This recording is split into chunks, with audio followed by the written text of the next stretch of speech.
देख रहे हैं A9 न्यूज। ಇನ್ನೂ ಮಾಡ್ತಾ ಇದ್ದೀವಿ. ಈಗ ನಾವು ಇನ್ನೂ ಕ್ಲೂ ಸಿಕ್ಕಿಲ್ಲ. ಸುಮಾರು ರಾತ್ರಿ 2ರಿಂದ 3 ಮಧ್ಯೆ ಇರ್ಬೋದು. 5 ಗಂಟೆ ದಸ್ತಗಿರಿ ಸಾಬ್ ಭಂಡಾರಿ ಮತ್ತು ಅವರು ಫ್ಯಾಮಿಲಿ ಅವರು ಮಲ್ಕೊಂಡಿರ್ತಾರೆ. ಆ ಶೆಡ್ ಸುತ್ತ ಒಂದು 50ರಿಂದ 60 ಫೀಟ್ ದೂರದಲ್ಲಿ ಒಂದು 100 ಲೀಟರ್ ಕೆಪಾಸಿಟಿ ಇರತಕ್ಕಂಥ ಸಿಂಟೆಕ್ಸ್ ಟ್ಯಾಂಕ್ ಅಲ್ಲಿ ಪೆಟ್ರೋಲ್ ತಂದಿರ್ತಾರೆ. ಮತ್ತೆ ಅದಕ್ಕೆ ಸಂಬಂಧಪಟ್ಟಂಗ ಜೊತೆಗೆ 2 HP ಮೋಟರು ಮತ್ತೆ ಏನೇನು ವೈರಿಂಗ್ ಕನೆಕ್ಷನ್ಸ್ ಬೇಕು ಎಲ್ಲ ತಗೊಂಡ್ ಬಂದ್ಬಿಟ್ಟು ಇರ್ತಕ್ಕಂಥ ಇಲ್ಲಿಗೆಲ್ಲ ಎಲೆಕ್ಟ್ರಿಕ್ ಪೋಲ್ದಿಂದ ಕನೆಕ್ಷನ್ ತಗೊಂತಾರೆ. ಎಲೆಕ್ಟ್ರಿಕ್ ಮೋಟರ್ ಆನ್ ಮಾಡಿ ಪೆಟ್ರೋಲ್ ಅನ್ನ ಈ ಮನೆ ಸುತ್ತ ಮತ್ತೆ ಮನೆ ಒಳಗಡೆ ಹಾಕ್ಬಿಟ್ಟು ಪೋರ್ ಮಾಡಿ ನಂತರ ಬೆಂಕಿ ಹಚ್ಚಿರ್ತಕ್ಕಂಥ ಇರುತ್ತೆ. ಮತ್ತೆ ಕೂಡಲೇ ಅವರಿಗೆ ಗೊತ್ತಾಗಿದೆ ಮನೆಯಲ್ಲಿ ಬೆಂಕಿ ಹಚ್ಚಿದಂತೆ.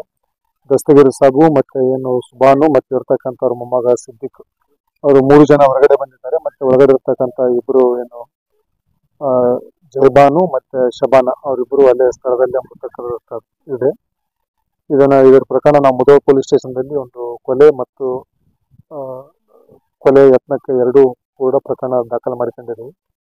ನಾವು ಒಂದು 3 ತಂಡ ಮಾಡಿದ್ದೇವೆ ಪ್ರಕರಣದ ತನಿಖೆ ಮಾಡೋದಕ್ಕೆ. ಆ 3 ತಂಡನೂ ಕೂಡ ಆಲ್ರೆಡಿ ಕಾರ್ಯವ್ಯಾಪ್ತಿಯಲ್ಲಿ ತಮ್ಮ ಕೆಲಸ ಮಾಡ್ತಾ ಇದ್ದಾರೆ. ಆದಷ್ಟು ಬೇಗ ಯಾರು ಈ ಕೊಲೆ ಮಾಡಿದಾರೋ ಅವರನ್ನ ಶೀಘ್ರವಾಗಿ ಬಂಧಿಸ್ತಾರೆ.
लेटेस्ट न्यूज के लिए देखते रहिए A9 न्यूज।